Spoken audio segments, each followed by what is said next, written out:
All right, y'all. Stuck series. Talking about spiritual bypasses or blocks. Welcome to the Leading Edge in Emotionally Focused Therapy with your hosts, Dr. James Hawkins and Dr. Ryan Rana. EFT is a dynamic model that humbles even the most seasoned therapists. Together, we want to come alongside you as you continually push the leading edge of your understanding and application of this wonderful model developed by Dr. Sue Johnson. All right, y'all. I think this is going to be the concluding episode in our Stuck series. It's been great and been fun to be with y'all in this series. Is it? I thought we had one more. We do? I thought so. Yeah, we can come up. I'm sure there's a lot of stuck places. yeah. We can do another one. But so maybe it's not the last one. But here's what we're going to be talking about today. So spiritual, either you could say bypass or block. Let's define what we mean, because we know this can be a very sensitive area. Yep.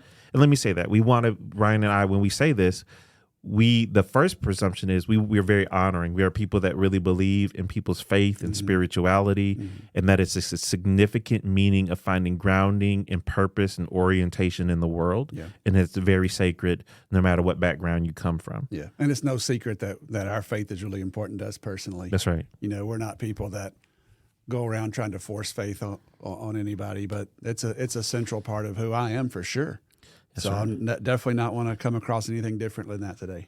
And we live in a particular region where faith and spirituality is very prevalent. And a lot of therapists are in different areas, whether you're near a Muslim population, Mormon, Christian, Buddhist, Jewish. And so, yes, exactly. And so it's important to know how to honor that and to recognize it. So when we say spiritual bypass or block, this is my way of thinking about it. When spirituality or kind of topics around it or the use of it or the mention of deity or certain spiritual principles, is it a means of grounding and resourcing the person, or is it a means of exiting out of an experience to avoid? What is the function? Exactly. Even when I was doing some marital satisfaction research back in my grad school, the author of which I'd remembered it now, was an atheist. And he talked about how does prayer help. And now he was studying particularly at that time Christian couples. Yep. And what he recognized, couples that use prayer as a form of avoidance, like God, that person over there, they do this, they that, but they don't ever talk to their partner, that they actually had a negative impact on their marital satisfaction scores, versus couples who prayed as though the deity was an active member of their relationship. God, I need you. We need you. Help us. That it helped improve. So for me, when I think about bypasses or blocks, what we're talking about here is when spirituality could be used as a way of not having to go towards vulnerability or grounding the person in their experience. So here's a clinical example.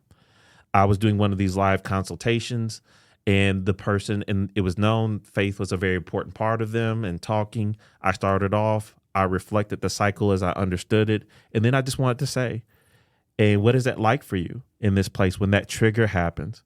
What does that bring up for you?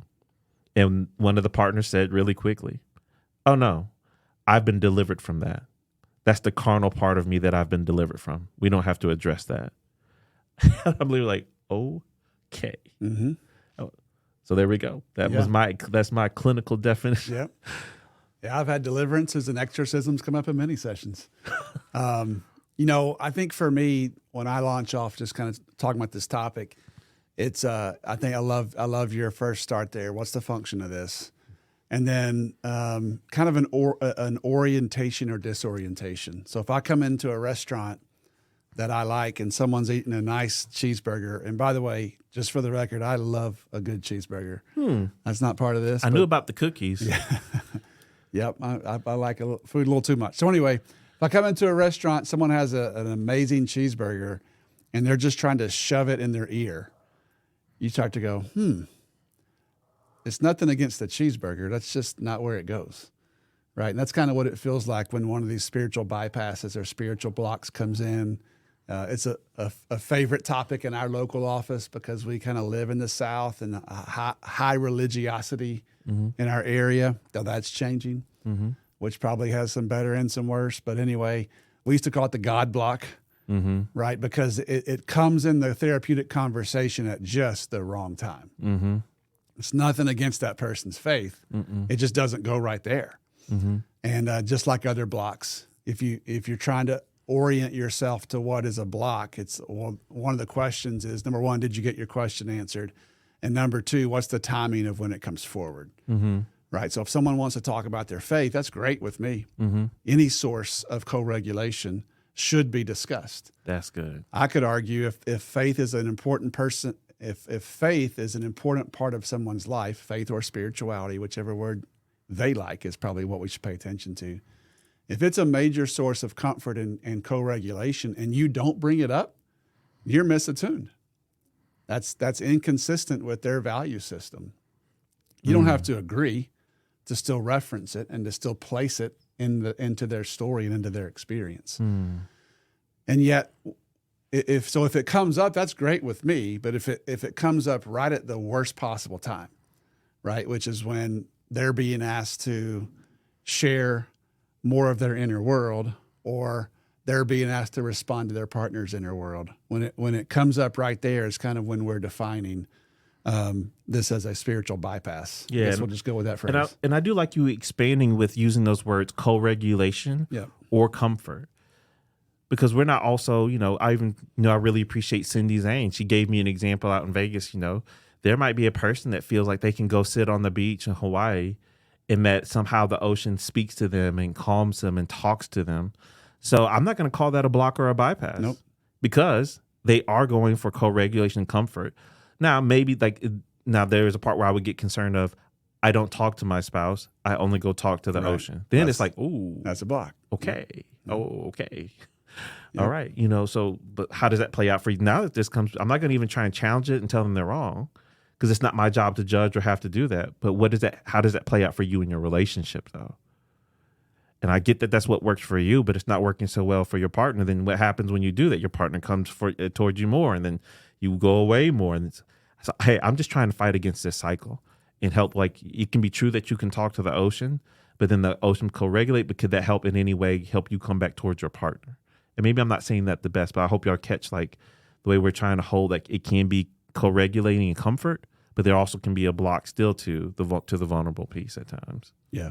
And I use that term co-regulation. It's one we use on here a fair amount of times. But Sue Johnson herself, I remember it very well because of some things that happened that same day, November of 2014 in Dallas. Kenny Sandifer, speaking of one of the sort of faith voices in EFT, he was in the hospital. He had some health stuff going on.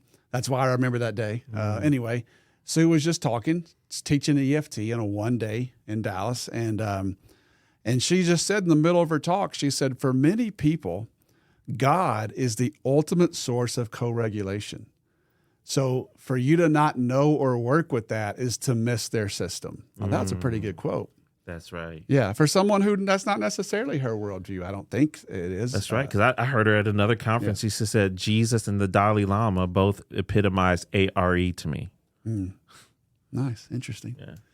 Yeah. I think about Tiger Woods when he was going through what he went through, and he was being interviewed, and he kind of talked about how he lost himself, and his manifested in what he would call sexual addiction. Not my favorite term to describe that process, but he would just say, I got away from me. I got away from my Buddhism. I got away from, until he was listing out his co-regulatory factors that he lost contact with. And when you lose contact with your co-regulatory factors is when most people are not the best versions of themselves. And so, again, this is really important, but when are you using it? So if you have a spiritual connection with nature and the ocean, that's awesome. I want to be curious. Let's put that in the cycle. There we go. Let's look at how this happens. Let's look at how, are you in contact with it right now? However, if right at the moment your partner most needs you, if you block me with, no, she just needs to go to the ocean, now that's a whole different thing, even though it's the same words. So we want to be paying attention to the function. That's good. And the spiritual bypassing, I think it takes on many properties of several other things that we've talked about on this podcast and other places before, like stage one shame. It's tricky because stage one shame feels like it's vulnerability when it's actually an action tendency. Spiritual bypassing is an action tendency in the cycle. That's what it is. And it can be a bit confusing because people's spirituality and their faith are really important. There's a vulnerability to all that.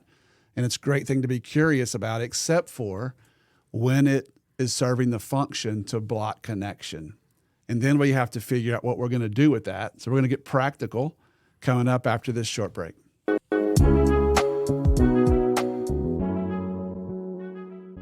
Do you believe in the mission of this podcast for you, for your colleagues, and for your clients? If you do, we'd like to invite you to invest with us. Yeah, nothing happens without investment. I believe in the things that we're talking about make a difference in people's lives, like real lives that affect generations. So we'd love it if you'd invest with us. For sure, if you're having difficulties financially, please do not give. If you serve a very underserved population, do not give. But if the ideas from this podcast you use professionally, we'd love to invite you to invest with us to keep this thing going.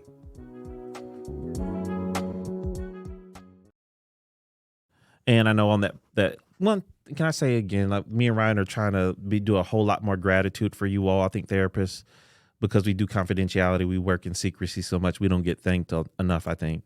So thank you for those of you, one, for what you do already, and thank you for supporting this podcast. Whether it's the $5, $10, or $25, kind of ways, it really does help us out with equipment. We're going to hopefully get a website up soon, so that way we can, and we're just trying to think of other ways where we can enrich this resource to therapists. But if you do want to give, the handle is @Left Podcast on Venmo. Once again, that's @Left Podcast on Venmo. Take it away, Ryan.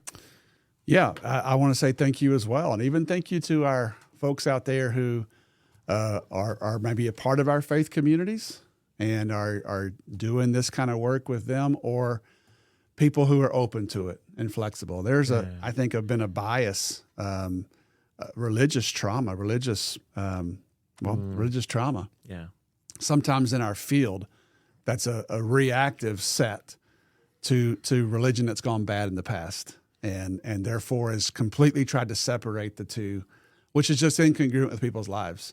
The vast majority of people have some kind of spiritual relationship, and so we should be curious. So thank you if you're someone who's curious about people's their faith lives. So trying to get practical with this, I think about 3 categories, because this is pretty simple for me. I can sum mine up in about 90 seconds. I think about 3 kinds of spiritual bypasses that bring forth a different play for me. One is just a really small one, a really small spiritual bypass. 2 is a bigger spiritual bypass. And then 3, I just wrote the word, it's sort of spacious. All right. So I'll do small and spacious first before big. So a small one, sometimes to me, it's kind of what we call a yellow light, sometimes in EFT, where it's just sort of a wobble. I'll see someone who, I'm trying to get into their sadness to get a more clear signal out for the partner. And, they'll just kind of make a side comment about their faith or about how they walk with God or how they're, doing better in this way. And when that happens, I just want to stay with it. I don't want to do a whole lot with it. Just kind of, I smile and nod and keep going. And so I don't want people to take from this episode or any episode that we need to make a big deal out of every block, because you can't overtalk a block.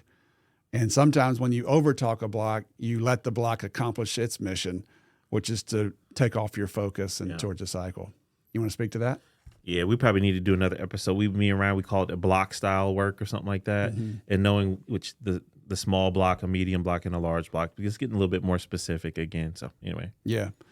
And then the spacious spiritual bypass, I think about this one when we're not in a real serious place or working with individuals. I work with lots of pastors over the years, hundreds and hundreds actually.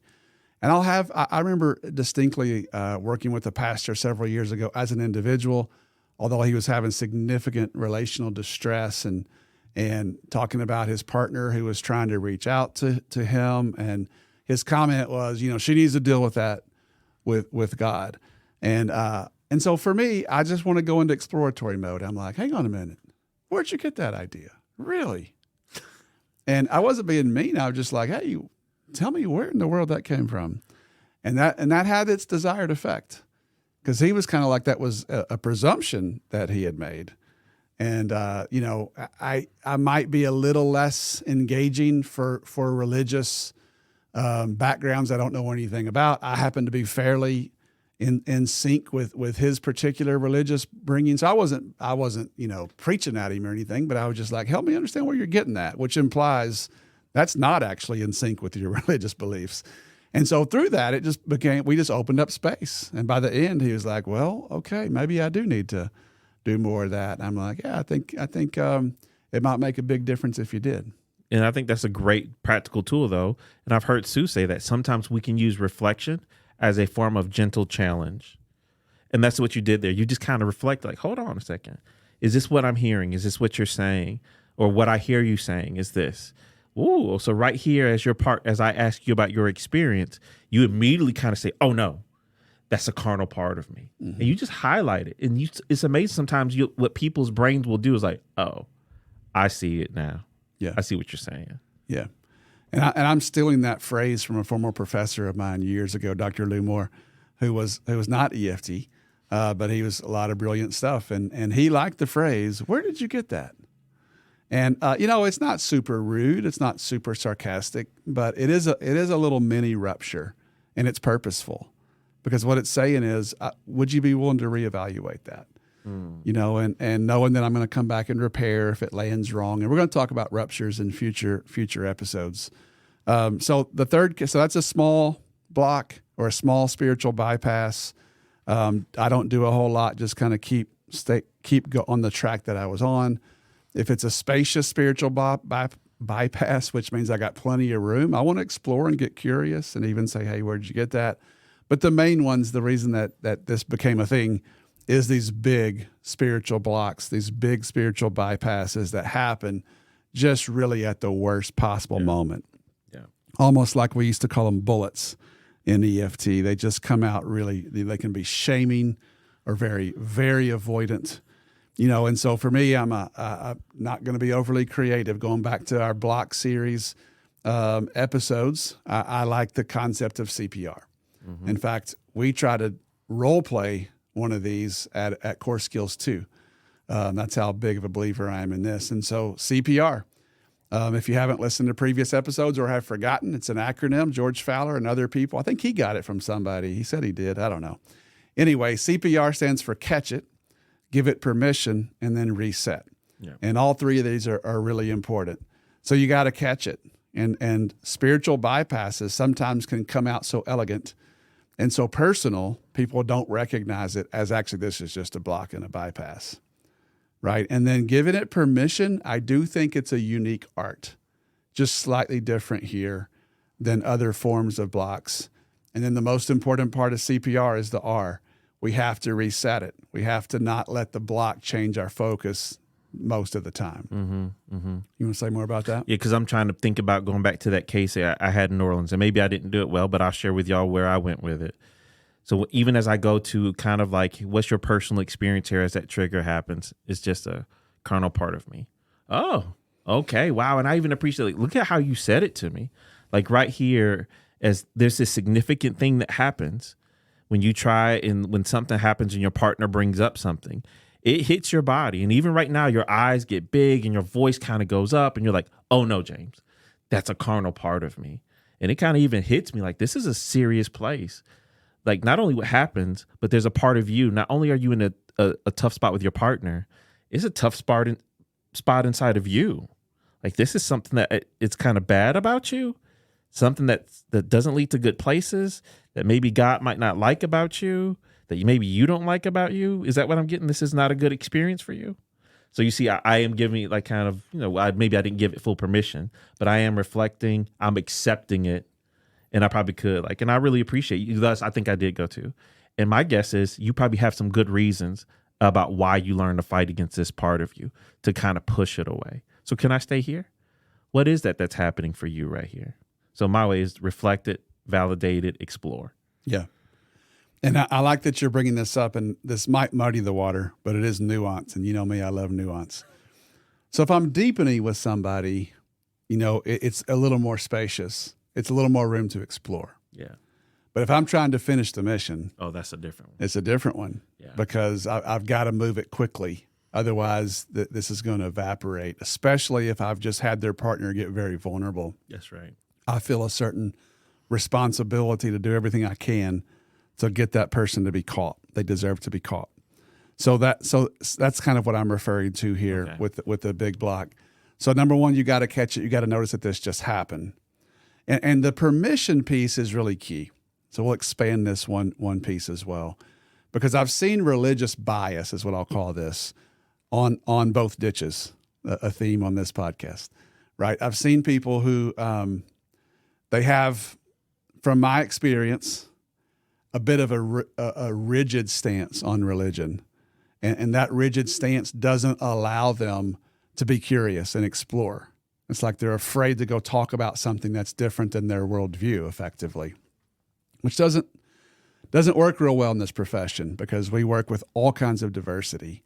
But I've also seen people who hate religion so bad they can't do this move, right? They see religion as being synonymous with something else that's horrible about the world, and the only solution is to get rid of it.